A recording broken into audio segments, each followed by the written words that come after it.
Hi, I'm Marge Kinney, and this is the Marge Kinney Art Show. Today we're going to be talking about using the foamy water that circles around the rocks. So I'll paint a rock and the water that circles around it. Enjoy!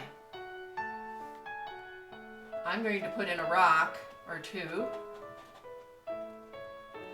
Notice that I start with the rock being very dark because the base of the rock would have been dark, and any light showing over it would need to be able to see the cracks as being dark behind it. So we're going to have most of it dark to begin with, like that. Okay, now I can come back in. I'm going to add a little bit of yellow ochre. That original color was burnt umber. I'm adding a little bit of yellow ochre, and I'm going to gently take it across the top with the palette knife.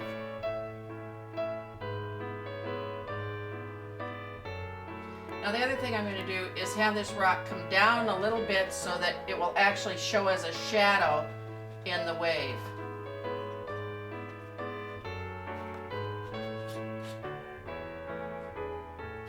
I enjoy painting rocks a lot because I spend a lot of time by the ocean. I've painted every 50 feet of where I live in Laguna along the Heisler Park cliffs. After that, I began taking photos up along the Monterey Peninsula and find it's a little easier to do that in my studio. Alright, that gives us some rocks, and now I'm going to put in a little bit of ocean to get us going around these rocks. I've switched to a filbert brush, which I always enjoy using. It's my favorite brush of all of the different styles. There are 4 styles. One is a flat, one's a bright, and one's a round, and the last one is the filbert.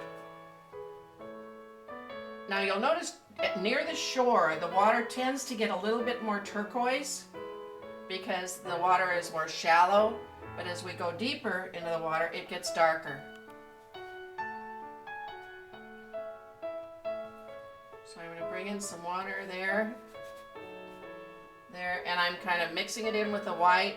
Another color I like to use as part of it, this is Payne's Gray, and I will take a vertical stripe of Prussian blue, cerulean blue, Payne's Gray, and white, and I bring my brush across them several times, and then that makes a striation that I can take to the ocean and work with it, so it gives me several colors to work with at once. Alright, this is kind of basically the general format for the water. And now for that wave, the water as it washes around the rock. Okay, I'm going to take some white. What it does is it circles. So you start here and you make an oval circle as it comes around this way. You have to remember that a rock is an extension of the mountain that's on land, and it comes out into the water. And so that's what these points are just a continuation of that mountain. Now if I have water coming behind this rock, it will emphasize the rock.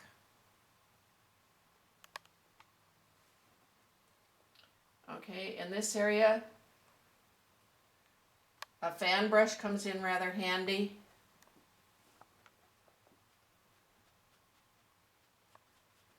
There are several ways that you can do that.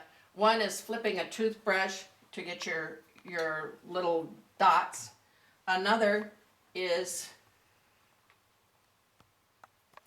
I can take a little rag such as this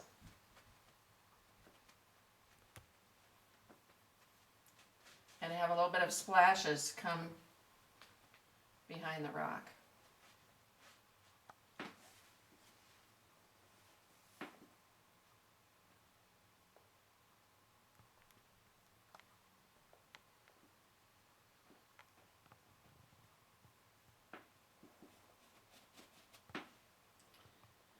Usually underneath a wave, you have a dark shadow. adds to it a little bit there.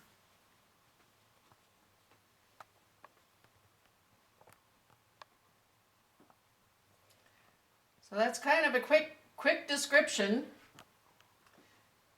of how it looks. You can spend as much time as you want magnifying this and making it more beautiful, but that ought to give you an idea of how you can start your paintings and make them look very nice. Here's the finished product, except for adding more things at the bottom of the ocean. Thanks for joining me today. Bye.